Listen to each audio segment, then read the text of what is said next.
হ্যাঁ, তোমার এখন কি রান্না করছো সেটা সবাইকে জানাও, তোমার বন্ধুদের জানাও। হ্যালো বন্ধুরা, এই দেখো এখন আমি পুঁটি মাছ রান্না করব ধনের পাতা বেটে। এই দেখো পুঁটি মাছগুলো, এই যে নুন হলুদ মাখিয়ে নিলাম পুঁটি মাছগুলোতে, এই যে। আর এই দেখো, এই যে তেল দেবো এখন কড়াইতে, সর্ষের তেল। এই দেখো কড়াইতে দিয়ে দিলাম সর্ষের তেল।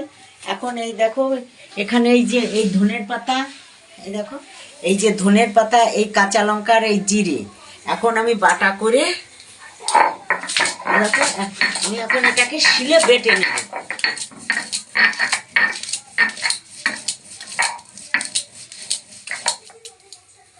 তেল ওদিকে গরম দিয়েছি, তেল গরম হতে হতে আমি বসে শিলে বেটে নেব। আমি মানে বসতে পারি না, তাও অনেক কষ্ট করে বসে এই ধনের পাতাটা শিলে বেটে নিচ্ছি। শিলে বেটে নিলে এটা খেতে ভালো লাগে, কিন্তু মিক্সি মেশিনে পেস্ট করলে এর ভিতরে মনে কি হয় জানো? এর ভিতরে কাঁচা লঙ্কা দিয়েছো মনে হচ্ছে। হ্যাঁ, কাঁচা লঙ্কা দিয়েছি। হ্যাঁ, পুঁটি মাছে কাঁচা লঙ্কাটাই ভালো লাগে।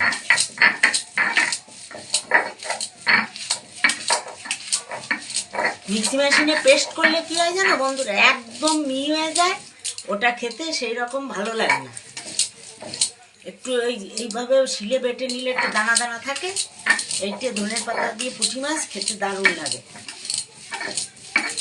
আর আমার বাটাটা প্রায় হয়ে গেছে, এদিকে আমার তেল গরম হয়ে গেছে। আমি কয়টা পুঁটি মাছ তেলে ছেড়ে দিয়ে, এই দেখো পুঁটি মাছ, এই যে কয়টা তেলে দিয়ে দিই। পুঁটি মাছগুলো আমি বেশি করে ভাজবো না, বুঝেছো? পুঁটি মাছগুলোকে আমি এপিট ওপিট করে ভেজে নেব।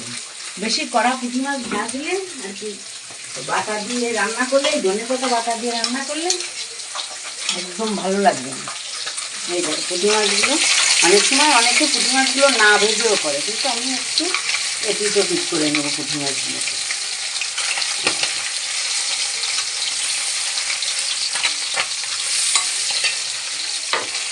টানা জাল দিয়ে ততক্ষণে আমি হতে হতে আমি আবার এইটাকে বেটে কমপ্লিট করে নিই। এক জায়গায় হলে কি হয় জানো বন্ধুরা, বসে বেটে রান্না করা যায়।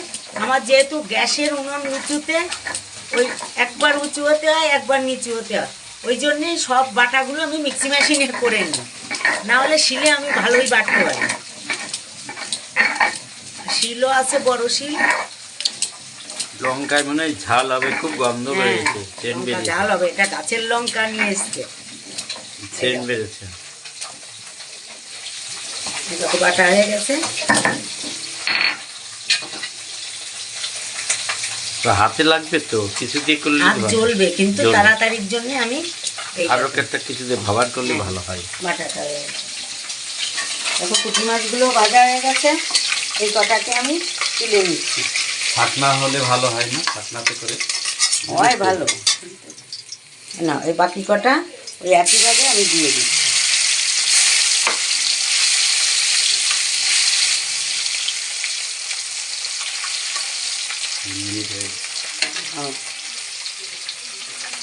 বলো, কি মুখে বলো। দেখো এখন আমি এই যে এই মশলাটা এই পুঁটি মাছের পাশে এই যে তুলে নিচ্ছি। মশলাটা পুরোপুরি বাটা হয়ে গেছে।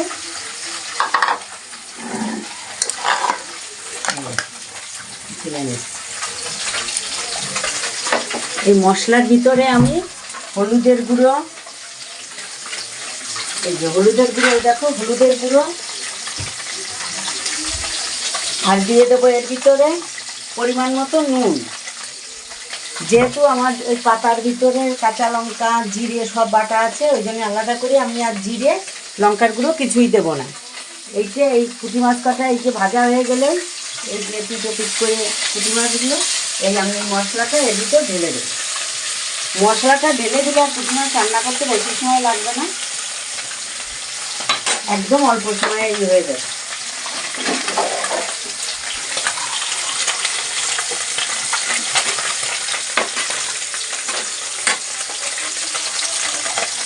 এই মাছগুলো ভাজা হয়ে গেছে, এগুলোকে আমি তুলে নিচ্ছি।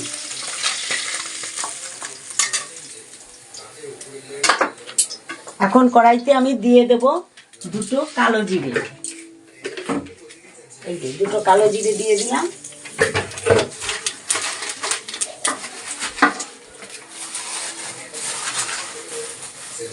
আর এই কালো জিরেটা ভাজা হতে হতে আমি এর ভিতর দিয়ে দেব একটা শুকনো লঙ্কা।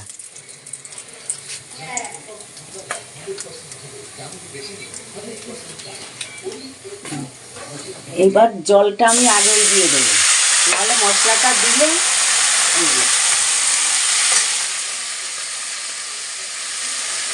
এই যে ধনে পাতা বাটা হলুদ মশলাটা আমি পুরো এর ভিতর দিয়ে মশলাটাকে এখন আমি কষবো, ভালো করে মশলাটাকে কষবো।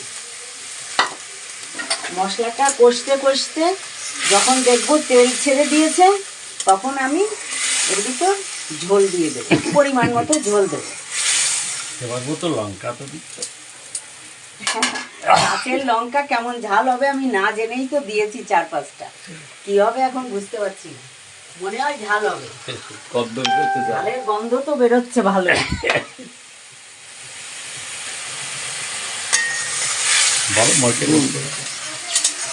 এই দেখো এই যে আমি ভালো করে এটাকে এখন কষে নিচ্ছি। দেখো আর একটু শুকিয়ে উঠলেই আমি মাছগুলোকে দিয়ে দিচ্ছি এর ভিতরে।